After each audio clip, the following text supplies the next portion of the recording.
Bilang paghahanda sa tinaguriang The Big One, isinagawa sa Quezon City Hall ang isang pagsasanay na bahagi ng nationwide simultaneous earthquake drill na nilahukan ng tanggapan ng gobyerno at mga paaralan. Dito binigyan diin ni NDRRMC Executive Director Alexander Pama ang kahalagahan ng pagiging handa sa posibleng pagtaba ng malakas na lindol. Ang report mula kay Haji Kaaminyo. Ito ang sitwasyon sa Quezon City Hall pagpatak ng alas 9 ng umaga kanina. Naglabasan ang mga empleyado dahil sa isang anunsyo at pagtunog ng sirena matapos pindutin ang pulang buton. May lindol daw na nagaganap. Pero isang paglilinaw, ang inyong napapanood ay pagsasanay lamang. Bahagi kasi ito ng nationwide simultaneous earthquake drill.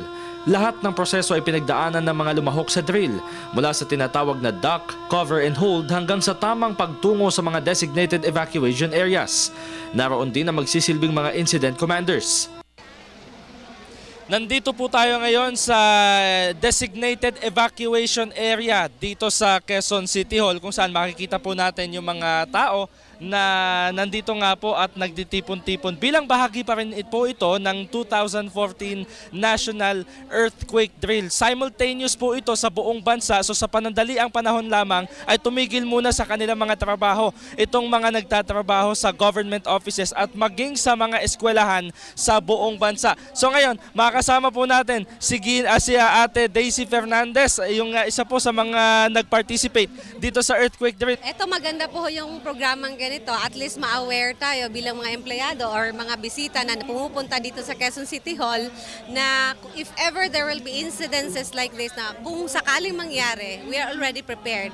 You know how to exit and then maiiwasan natin ang mga malawakang damages kung sakali. Yung part natin sa mga kasamahan natin, ituro natin kung ano yung natutunan natin ngayon, kung ano yung mga nangyari ngayon, kung paano maiiwasan para pagdating ng may nalalaman din sila sa ganitong mangyayaring incident sa sakuna na to. Maya-maya pa dumating ang mga Quezon City responders para sa mga biktima ng lindol na nasugatan at para sa rescue operations. Kumpleto din ang mga kagamitan para sa pagresponde. Ayon kay NDRRMC Executive Director Undersecretary Alexander Pama, mahalagang malaman ng publiko ang tamang gagawin sakaling tumama ang malakas na lindol hindi lamang sa Metro Manila kundi maging sa buong bansa. We have made a great progress. Alam naman natin na ilang beses na natin ginawa to sa mga few months ago, ginawa rin natin sa mga ibang lugar. So far, on the basis of what we have seen here dito sa Metro Manila, there was really a marked improvement. So hinihintay pa ho natin yung mga after action reports ng mga ibang mga kasamahan natin na ginawa sa iba't ibang lugar ng Pilipinas at doon po natin mabibigyan ng tamang assessment. Pero sa ngayon po, sa mga nakita natin, ay napakalaki po ang na-improve po natin at nakikita naman po natin pati sa kasanayan ng ating mga kasamahan, pati yung paggawa nila individually, by groups, and ang pinaka-importante po rito na isang objective natin, yung koordinasyon po ng mga iba-ibang mga ahensya na gumagawa sa activities nato. Ganito rin ang eksena sa Quezon City Memorial Circle na dinaluhan ng mga matataas na opisyal ng pamahalaan, kabilang na si DND Secretary Voltaire Gazmin.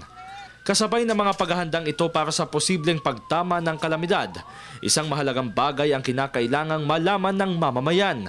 Iwasang mataranta o magpanik sa lahat ng pagkakataon. Para sa Telebisyon ng Bayan, Haji Kaaminyo.